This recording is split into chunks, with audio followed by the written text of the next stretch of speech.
Добро вечер, гледате Отворено студио, јас сум Боријан Јовановски.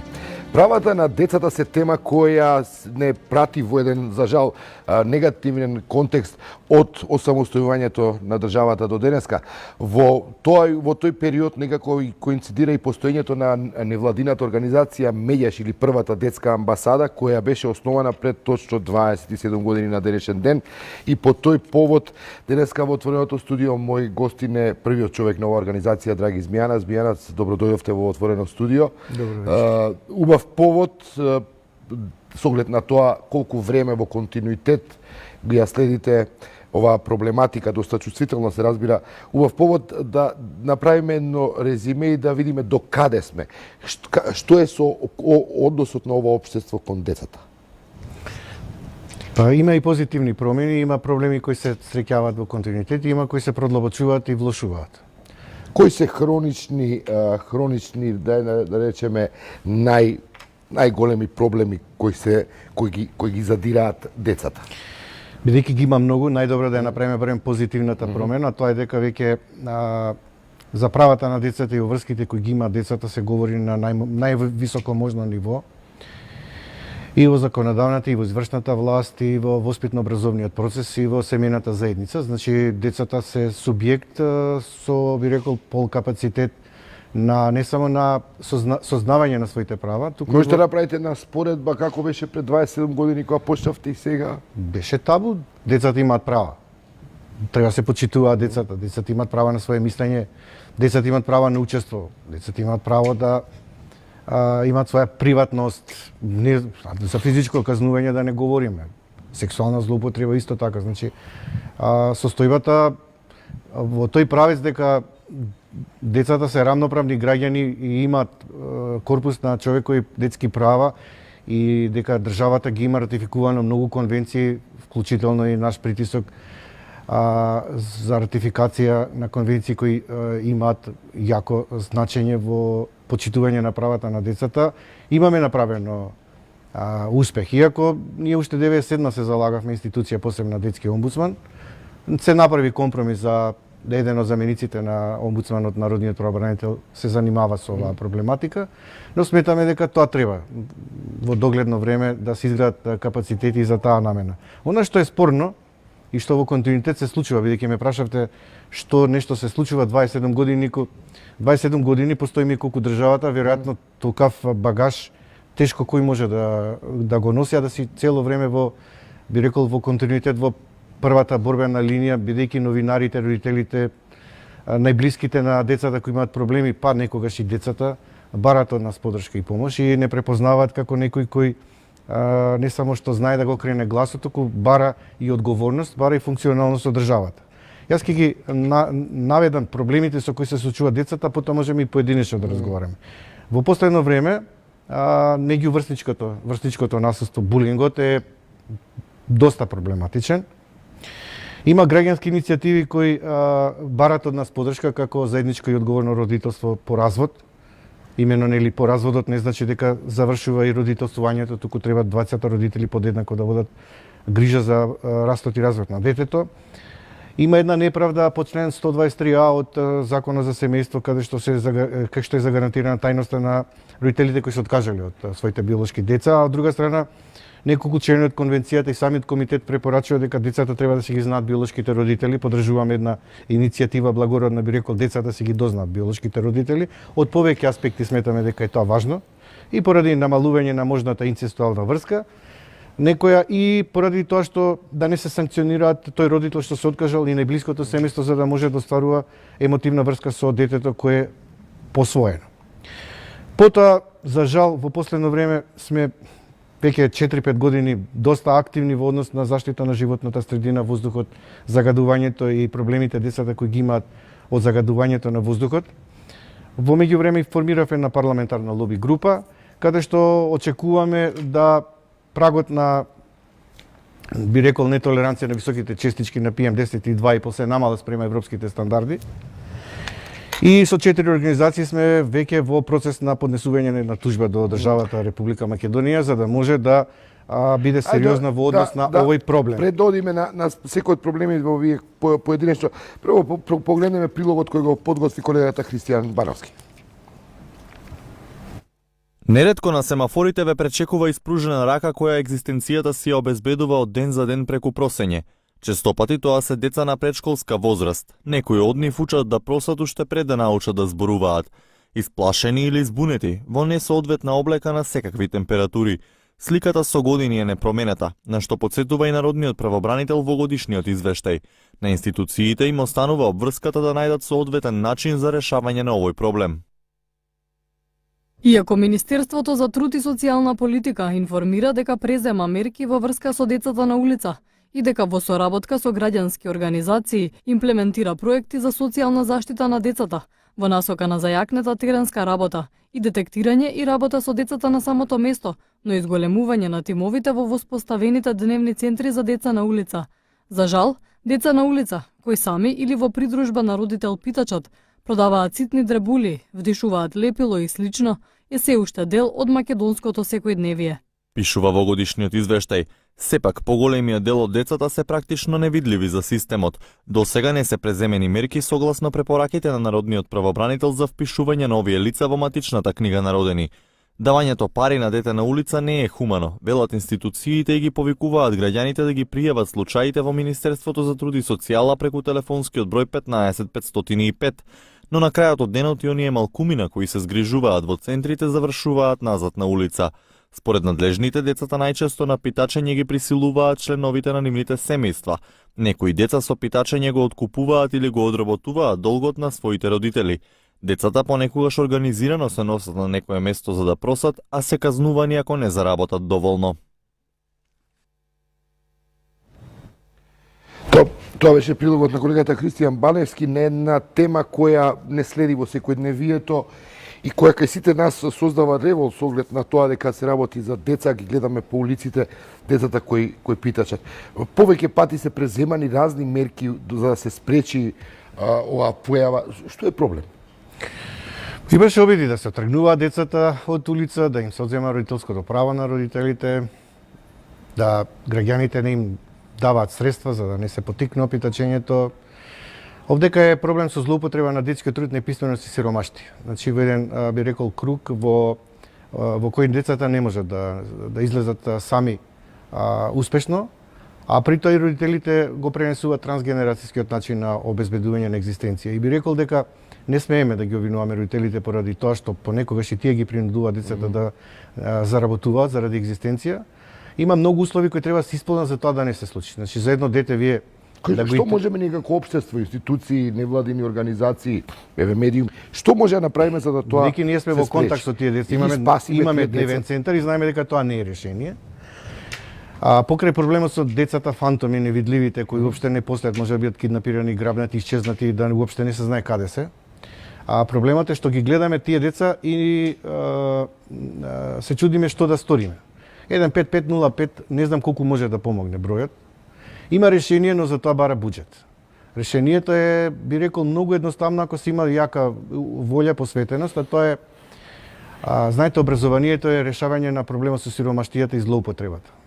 Бидејќи ние го подценуваме значењето и улогата на воспитно-образовниот процес, односно градинката, и чекаме децата да го пребродат тој, би рекол, тежок процес кај што деца многу често се регрутираат и за питачење, и за работа на нива и продажба на дрибули, како што нагласи новинарот.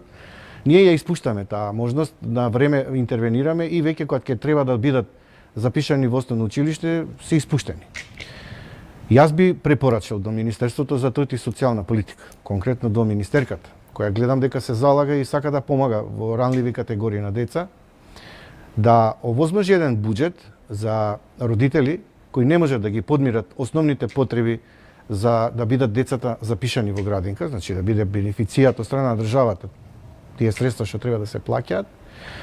Локалната заедница, социјално одговорни компании, градоначалниците, исто така да се потрудат на тие деца да им овозможат топли обувки и облека за да нема дискриминација по основ на социјален статус и да се отворат нови капацитети градинки каде што децата од третата година ќе бидат, би рекол, дури и задолжително запишани затоа што кога ќе започнат да одат во градинка, тие добиваат воспитание, образование, стекнуваат животни навики, се под грижа и надзор на државата и ќе бидат исклучени од улицата.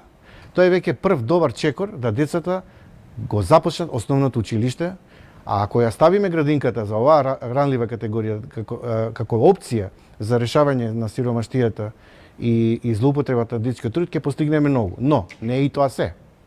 Треба овие родители кои биле злоупотребени од нивните родители да бидат деца треба се на известен начин одземат од тие родители кои ги оставаат да просат на улица за да го решат проблемот на сиромаштијата. А каде ќе бидат сместени?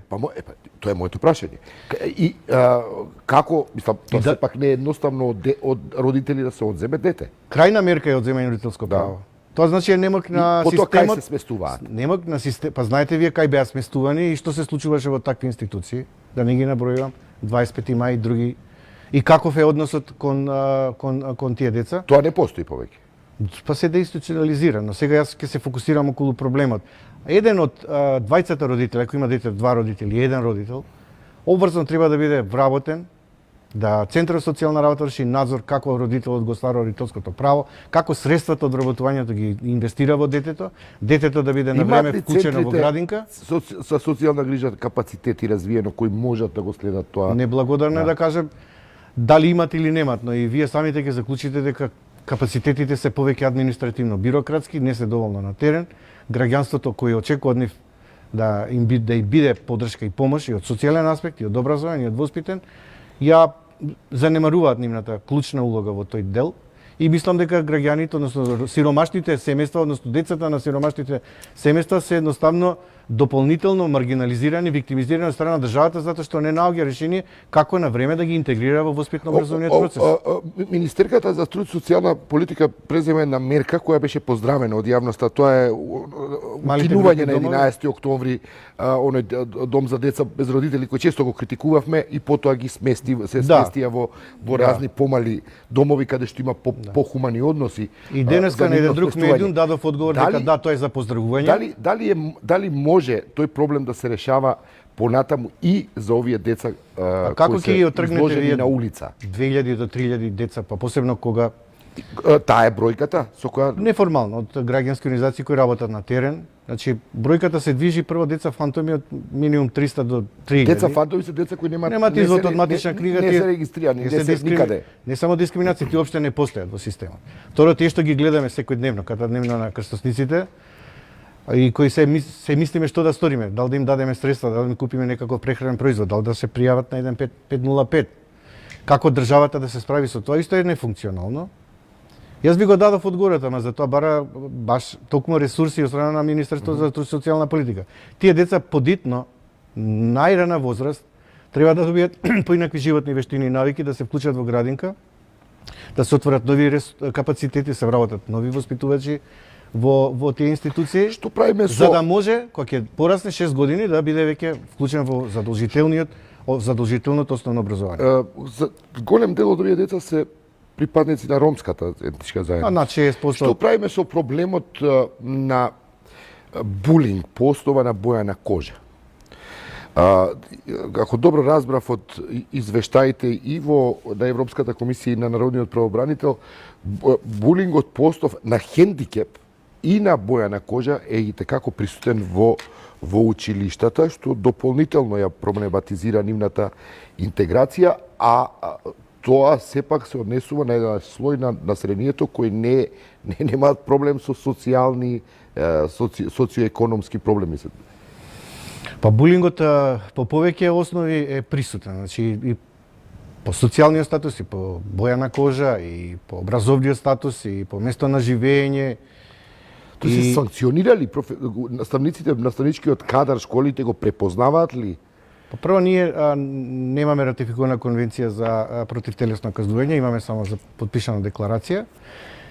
Второ, многу малку се работи, значи да имаме, би рекол, повеќе учество на наблюдувачи кои се неми наблюдувачи кои не знаат и не сакаат да се втурнат во трансформација на конфликтна ситуација и затоа и стартувавме со кампањи Зборовите повредуваат токму за врсничкото насилство, каде што Дури некој се случува и организирани тепачки, па се снимаат децата, па се виктимизира дополнително по Имаше социјални таква една снимка да по социјалните мрежи, сеќате неготино Да. и така натаму. Што се случи патем? Па беше со тоа санкционирано Беа санкционира неколку луѓе од воспитно образовниот кадар, но требаше се работи со ресоциализација на тие деца, затоа што врсничкото насилство всушност е одлика на она се што се случува во општеството. Секаков тип на насилство, дури семејното насилство и домашното насилство. Ние многу имаме потврламе, повторно ќе кажам, воспитно образовниот процес, семејната заедница, вредносниот систем, ние толку на ниско ниво да ние едноставно децата ни се препуштени и ние немаме доволно време да разговараме со нив и да водиме грижа. Вие се сеќавате пред повеќе од 10 години стартувавме со една кампања многу поучна, би рекол, со замислувачка порака, дали денес го гушнавте вашето дете, дали денес разговарате со вашето дете, дали му кажавте на вашето дете колку го сакате. Сето тоа е потребно на едно дете, бидејќи не секогаш во училиштето ниту наставниците, ниту класните раководители, ниту психолозите, педагозите, социјалните работници можат да ги исправат сите девијации кои се случуваат во општеството, а при тоа ни родителите не секогаш имаат капацитет и можност да го коригираат. Колку во образованието е присутна темата за правата за децата? Колку децата знаат уствари какви се нивните права? Кои се инаку универзални зацртани? Децата мислам дека веќе можеме да говориме дека ги знаат. Иако многу учители, наставници, професори велат дека децата имаат и обврски, значи малце треба да се говори и за обврските. Но она што нас не загрижува што не гледаме доволно етаблиран, би рекол, детски активизам, детско учество, нешто каде што, значи имаме ние деца кои од децата бараме да учат, да бидат послушни, тој активизам на, не би рекол бунтовност, ама потреба да го изразат гласно своето мислење, да се самоорганизираат низ разни форми, формални и неформални. Развивање на критичко мислење. Развивање на критичко мислење, дебатирање, низ разни форми, дали денс театар, дали форум театар, изразување на своето мислење. Па ви видите, за чистиот воздух пред владата на Република Македонија, инициирана од една шведска активистка за глобалните климатски промени, колку малку младинци се собираат. Значи, состојбата со загадениот воздух е проблематична, а ние немаме соодветен еквивалент на одговор на масовност во однос на решавање на тој проблем. А ако немаме критичност од младите, би рекол нема можност и нешто да се помрне. Змијанац, во извештајот на правобранителот Печеток прави и по мене доста драматична бројка на абортуси на малолетни лица. Се знае ли тоа? Кој го контролира тоа и што се случува со тие и па и бракови склучени на малолетни лица? И такви кои се породуваат, односно женски малолетни лица кои раѓаат деца, а не се ни самите способни да Ние на една изјава од народниот правобранител реагиравме во јавноста и се обративме до јавното обвинителство да испита дали има трговија со деца на малолетници кои се пораѓаат и децата им исчезнуваат во гинекологија и добивме одговор дека таков тип на криминал не постои и јавното обвинителство се огради од една таква условно кажано можност за спекулација. Но знаете, социјалните мрежи вријат и преку социјалните мрежи луѓето си ги пронаѓаат своите браќа, сестри кои биле тргувани, оттргнати и така натаму. Така да имаме ние и алтернативна сцена, би рекол, на самоорганизирање на граѓанството, каде што едноставно некои работи не може да се сокријат и затоа посочив на почетокот биолошките... И постои ли трговија? Јавно обвинителство каже дека не. Да. И добивме официјален допис дека не. Така да од тој поглед не можам ништо повеќе да кажам отколку она што беше како сомнеш. Што е со киднапираните? И постоја многу информации кога веќе ги спомнувате социјалните мрежи за тоа дека се киднапирани, односно исчезнати многу деца. Па имаше еден период кога се уште 3 до 4 деца мислам дека не се пронајдени. Ние за жал немаме ни капацитет да го европеизираме бројот за кој постои на европско ниво за дојава на таков тип на киднапирани и грабнати деца. Иако имаше деманти дека не е толку голем бројот, но кога вие не можете да ги пронајдете и тие исчезнуваат од мапата на Европа, кога вие знаете во емигрантската криза 2015, 16, 17, самиот Европол изјави дека 10.000 деца се киднапирани, грабнати, исчезнати од Европа, кога мигрирале низ рутите од Грција, Македонија, па се до крајната дестинација, е поразителна бројка. Дали тие деца биле грабнати, киднапирани, дали биле илегално посвоени, дали биле тргувани, дали биле едноставно робови, сексуални и така натаму, е проблематично и сметаме дека, јас лично сметам дека ние како општество сме во задоцната реакција во однос на она што се случува во криминалната сфера, на самоорганизирање, во однос на тоа кои ни ги детектираат слабостите. Вие знаете дека и кога влегува децата со возрасен, уопште не поставува старател на деца кои немаат родител, значи како некој кој ќе следи до излегување од територијата на Република Македонија, и мислам дека на некој начин имавме и ние слабости во тој поглед. За крај уште едно прашање на кое јавноста доста чувствителна, а тоа е прашањето на сексуалната злоупотреба, односно педофилијата. Да.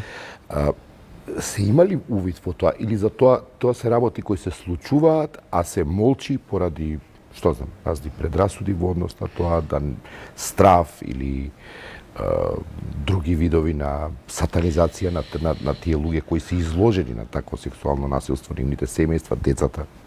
Педофилија, родоскрнавење и сексуална злоупотреба на деца беше и се уште долго едно од нашите таргет, би рекол, цели, каде што го притискаме система да биде функционален, и за наша среќа во 2008 и во 2014 казните за полов напад на дете под 14 години успеавме со наше силно застапување и лобирање да се зголемат на минимум 14 години.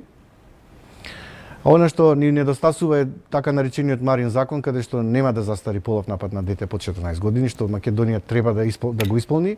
Она што мислиме дека е уште проблематично, што нема санкции, односно се бара доброволна медикаментно-фармаколошка терапија со бихевиорална когнитивна метода, каде што педофилот кој служува казна во затвор треба да се третира и при тоа нема да биде задолжителна така наречената хемиска кастрација, а ако сака да биде задолжителна, тогаш ќе треба да му се намали казната, тоа не функционира. И најголем проблем со педофилијата е рецидивизмот. Има тука одредени движења педофилскиот интерес да не се санкционира, затоа што се очекува да се случи психичко растројство, па ако се случи полов напад на дете, тогаш ќе се смета за педофили и полов напад на дете. Проблематична е оваа ситуација во државата и мислам дека треба малце посериозно да се зафатиме околу овој проблем, затоа што се повеќе деца се жртви на полов напад на дете. Светските статистики кажуваат дека од 5 девојчиња барем едно било или сексуално вознемирувано или силувано, а секое 7 момче, дури тој праг паѓа и на 600, исто така во текот на своето детство било сексуално вознемирувано или силувано, и е проблематично околу недоволно мобилизирање на јавноста на воспитно-образовни процеси на родителите околу овој проблем. Драги изменаци, благодарам, немаме повеќе време за други прашања. Благодарам што сте гостин во отворено студио, ви честитам роденденот и посакувам јубилејот да го славите во една порелаксирана атмосфера со помалку проблеми, со повеќе права за децата. Благодарам. Тоа беше Драги Избијанац, првиот човек на првата детска амбасада Медјаши. Ви благодарам за вниманието. Останете со нас, следуваат вестите, јас и Кристина Атоска.